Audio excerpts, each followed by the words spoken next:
Hi everyone, this is Mason Winfield with another installment of Psi-Friday with Mason. Today we're talking about synchronicities.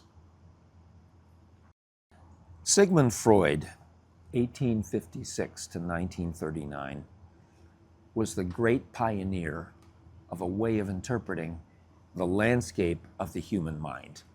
He really is one of the great minds of our species, but he was a very material thinker. He tended to look at human personality as though your development makes you exactly what you are. You got no choice in the matter. You just don't know it. And not only do you have no choice but to be the way you're developed, but also you can now be classified and that's what you are. And some of Freud's theories actually have been discredited by now.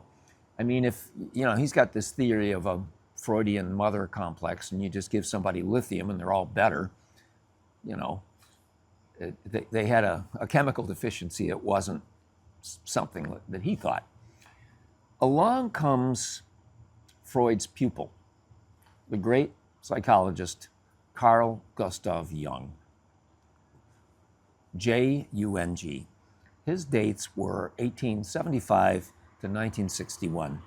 Jung was a much more spiritual thinker. He is the psychoanalyst of poets.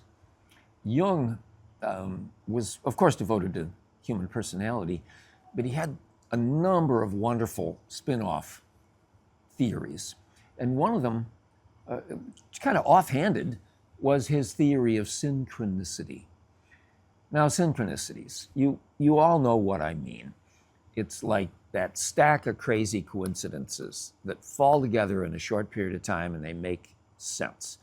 It could be something you're reading. It could be the change from one of your purchases. It could be something somebody says. It's things that happen around you that fall into a pattern of correspondence with each other. Synchronicity might be defined as an acausal causal principle that causes things to fall into order.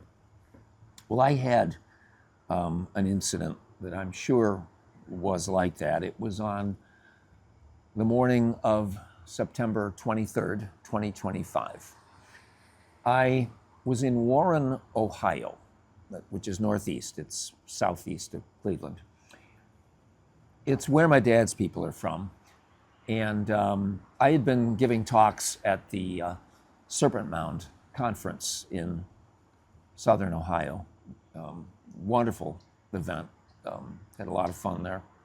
It was the Serpent Mound Star Knowledge Equinox, big long titles, And I wake up in my hotel room and I am going to go see, about 4 miles to the north in Cortland, Ohio, my ailing second cousin. He's one of the only 2 close relatives I have. We were childhood friends. He should have been a brother to me. We just sort of lost touch, and we only live like 3.5 hours away, and we were both busy. Anyway, he's got a form of leukemia that is really nasty. He's near the end, and I was going to go drive to see him. I step out into the hall of my inn. I see the housekeeper. Little guy. He looked like a diminutive and florid Michael Stipe, kind of that big, that big head and kind of balding, little facial hair. And I asked him, please don't do my room for a little while. I was going to walk across the parking lot. There's a Starbucks, grab a good coffee, and then you're on your way.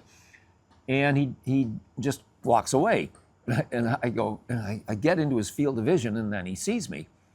He recognizes me, or whatever, and I go, hey, don't do my room, okay? And he just looks at me kind of intently and goes, taps his ears. He's deaf, okay? I go back to my room, put the do not disturb sign on it. I get in the elevator, I'm going down, and they've got this calendar on the right near the buttons, and it's the monthly calendar of September with every national day. Did you know that every day of the month is a national day for something? I'm not sure if it's the same for everybody, but I noticed that September 23rd was the day for sign language. The wheels start turning a little bit. Then I'm on my way out, 5 minutes later, and I hit the button for the lobby, and the floors all look the same in this Fairfield. I hit the button for the lobby, and I think I'm there, but as I hit my button, somebody else on another floor must have hit another button. I ended up on a different floor, and I'm kind of walking around looking for the lobby, and it's not there. And a petite house cleaner on that floor, Asian woman, kind of cute, looks at me and smiles impishly and just points back to the elevator. She was foreign. She evidently didn't or chose not to speak English. That's 3 miscommunications, 3 signs in a sequence. And I thought, well, there's our synchronicity. I usually get them on my birthday. It's a rare birthday when I don't spot one of these synchronicities, and it takes 3 of them in my book to make one. As for my cousin, I went to his house. I didn't really get to see him. His wife met me at the door, and she said that he's bedridden, and he can't walk, he can't get himself around, and she said they almost lost him overnight, and he doesn't really want to see anybody because, his appearance is breaking down, and he was such a strong, fit, healthy man. He had done everything right in his life. He's one of the finest men I ever knew. So I stood out in their garden to their fountaining little goldfish pond they have. It's really small, beautiful thing. And I recorded a voice message for him. And I sent it to his wife's phone, and I asked her to play it for him when he was lucid. It will surely be the last time he hears my voice. I wrote something for him when he was alive, though. Well, he may still be alive, but I wrote a living memorial for him, and I sent it to him. And he's the most self-effacing, determined man. He didn't want any attention paid to his life or his death. But he said he read the memorial I wrote for him, and he said he was okay with it.